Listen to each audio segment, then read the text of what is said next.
अस्सलाम वालेकुम, मैं तुहाडा मेज़बान सैयद इरफानुल हसनी ते तुसीं वेख रहे हो पंजाबी लहर। पंजाबी लहर उत्ते पंजाबी दीयां खबरां लैके तुहाडी खिदमत विच हाज़र हां। पहले खास खबरां। अज दीयां खबरां च असीं गलबात दी सांझ करांगे कि अमरीका ने चीन नूं किहड़ी धमकी दित्ती है।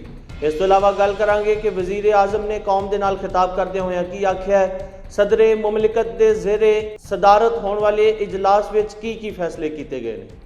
इस तो इलावा अज दी खबरों च असीं गलबात करांगे कि मुल्क में इस वेले करोना की की सूरत हाल है और दुनिया में करोना की सूरत हाल किंज चल रही है।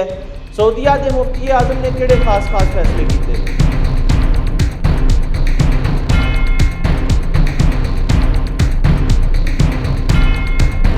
तुसीं सुनिया अज दीयां खास खबरां ते हुण खबरां दी तफसील। सब तो पहले करोना वायरस की गल कर लैंदे हां। करोना वायरस इस वेले मुल्क के अंदर वधदा ही जा रहा है।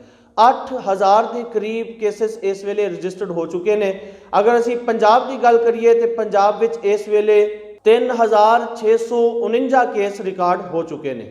सिंध की गल करिए तो सिंध विच इस वेले 2335 अते बलोचिस्तान विच 365 और खैबर पख्तूनख्वा विच 1137 केस रजिस्टर्ड हो चुके हैं। करोना वायरस इस वेले वधदा ही जा रहा है। पूरे मुल्क विच अगर हलाकतां दी अते मौतां दी गल करिए तो मुल्क विच इस वेले 159 मौतां वाक़ हो चुकियां ने। सदरे मुमलिकत जनाब आरिफ अलवी साहब की जेरे सदारत कल मौलवियां का खास इजलास होया। उस इजलास विच अहम फैसले किए गए जिन्हां विच शर्तां दे नाल जुमे की नमाज अते तरावी की नमाज की इजाजत दे दी गई है। ਜਿਹੜੀਆਂ शर्तां रखिया गई ने उन्होंने शर्तां च आख्या गया है कि नमाजी अपने घरों तो वजू करके मस्जिद विच आउणगे अते जाए नमाज अपनी नाल लैके आउणगे।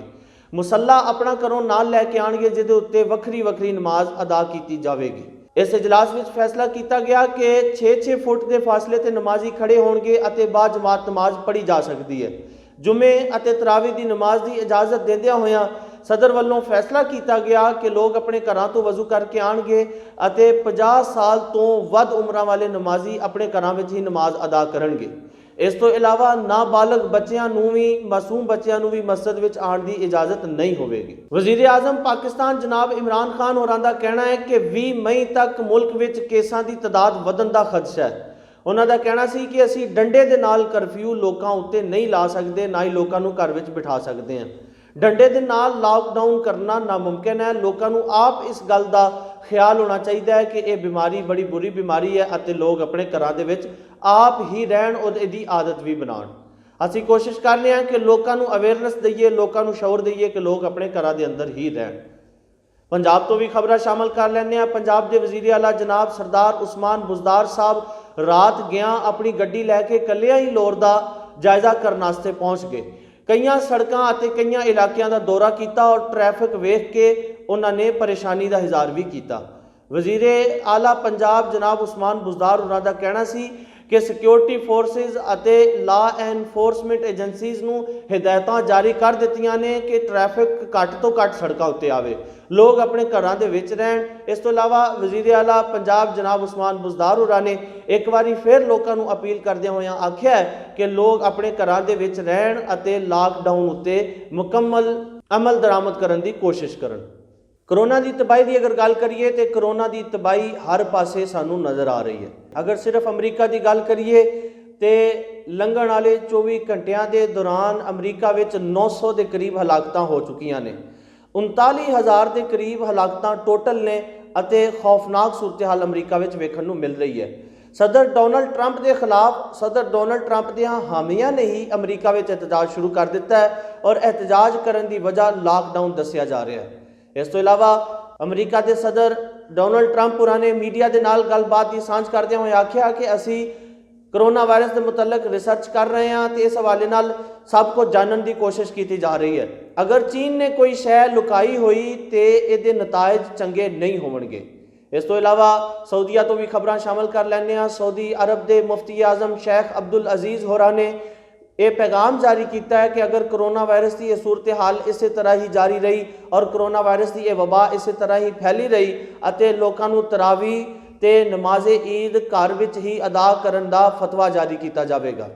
पाकिस्तान के वज़ीर मजहबी उमूर जनाब नूरुल हक कादरी होरां ने मीडिया के नाल गलबात की सांझ करदे हुए आख्या मौजूदा हालात विच सानू इस गल का खदशा है शायद हज मुलतवी कर दिता जाए। असी मुकम्मल तौर पर सऊदी हुकूमत के नाल राबते विच हां और सानू लग रहा है कि मौजूदा हालात विच हज के इंतजामात करना मुश्किल होणगे, लेकिन फिर भी इस हवाले नाल हतमी फैसला तो सऊदी हुकूमत ने ही करना है।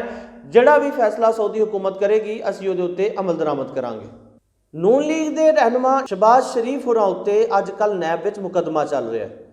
कोरोना वायरस की इस मौजूदा सूरत हाल की वजह तो शहबाज शरीफ होरां ने दरखास्त लिख के दी है कि मेरी उम्र 69 साल तो ज़्यादा है तो मेरे उत्ते मेरी कुव्वत मुदाफत भी घट है और मैं हुण नैब की अदालत में हाज़र नहीं हो सकता।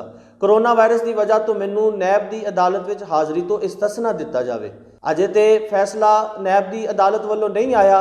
इसे ही दरखास्त उत्ते वफाकी वजीर बराए रेलवे जनाब शेख रशीद होरां ने तबसरा करदे होया आखिया कि शहबाज शरीफ या तो हुण फिर लंदन जाणगे या फिर अंदर जाणगे। उन्हां दा कहना सी कि बंदा लंदन तो पाकिस्तान ते आ सकता है तो पाकिस्तान विच रह के अदालत क्यों नहीं जा सकता। उन्होंने तनकीद करदे होया आखिया कि शहबाज शरीफ नूं अपने उत्ते होण वाले मुकदमियां दा हुण सामना करना चाहिए। सजनों ते मित्रों, नुसरत फतेह अली खान की नगरी फैसलाबाद तो भी खबरां शामिल कर लैने आ। फैसलाबाद विच लॉकडाउन तो बाद सूरत हाल वेखण नूं मिल रही है कि सड़कां सुनसान ने, मार्केटां, पार्क अते स्कूल बंद ने। लोग अपने घरां विच बैठे हुए ने ते लॉकडाउन उत्ते सख्ती नाल अमल दरामद कराया जा रहा है। नुसरत फतेह अली खान की यह वादी जिथे कदी सुर अते संगीत सुनन नूं मिलदे सन हुण वीरान होकर रह गई है। पंजाबी लहर वालों ये दुआ अते अरदास की जाती है कि जितने भी लोग इस वेले इस बीमारी का शिकार हो चुके हैं या इस बीमारी की वजह तो मुश्किलात का शिकार ने, परमात्मा अगे और रब सोने अगे असीं दुआ करते हैं कि जल्दी ये बीमारी कोलों जान खुलासी होवे और जल्दी ये बीमारी लोगों का पीछा छड्डे और दोबारा हासे, मुस्कुराहटां, सुर, संगीत अते दुनिया का कारोबार दोबारा अपने ही मामूल दे नाल चलना शुरू हो जाए। एक और खबर भी शामिल कर लैंदे आ कि दुनिया की सब तो वड्डी एंबूलेंस सर्विस जनाब मरहूम अब्दुस्तार ईदी होरां ने बनाई सी। हुण उन्हां दा पुत्तर फैसल ईदी इस मामले नूं वेख रहा है। फैसल ईदी ने ईदी फाउंडेशन वालों 1 करोड़ रुपया वजीर आजम नूं पेश किया। ये 1 करोड़ रुपया करोना रिलीफ फंड में जमा करा दिता गया है जिहड़ा कि करोना वास्ते ही खर्च किया जाएगा। सजनों ते मित्रों, तुसीं सुनिया ते वेखियां अज दियां ये पंजाबी खबरां। मजीद खबरां सुनन, वेखन ते जानन लई जुड़े रहो यूट्यूब चैनल पंजाबी लहर दे नाल। अपने मेज़बान सैयद इरफान अल हसनी नूं इजाज़त दिओ। रब राखा।